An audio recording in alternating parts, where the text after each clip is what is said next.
Welcome. This is 2 Minutes in the Olive Garden. We are looking at Philemon 24. And so do Mark, Aristarchus, Demas, and Luke, my fellow workers. Now, some 4 men have been mentioned, and I know we can learn from their lives. Mark was the gentleman who dropped out from a mission team that included Paul and Barnabas. Paul was rightfully upset that Mark had dropped out. When Paul began planning for his second mission, Barnabas wanted Mark to join them, but Paul resisted vehemently, and it resulted in some serious arguments, even separation. However, 20 years later, Paul wrote in a letter that Mark was faithful and useful and requested that Mark be brought to him.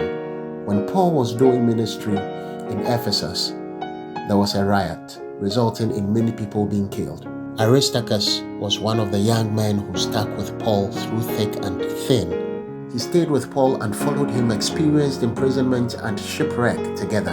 He remained faithful to Paul to the end. Demas.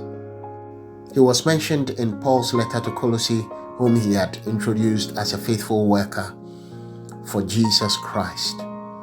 However, in 2 Timothy, Paul says something bad about Demas.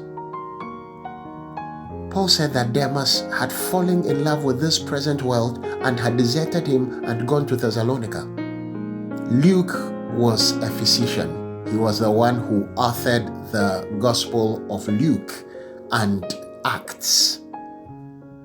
It's so soothing and refreshing to the heart to know how these guys labored for the gospel. This should be an encouragement to you as you labor for the Lord in His vineyard. The Shalom of Yahweh be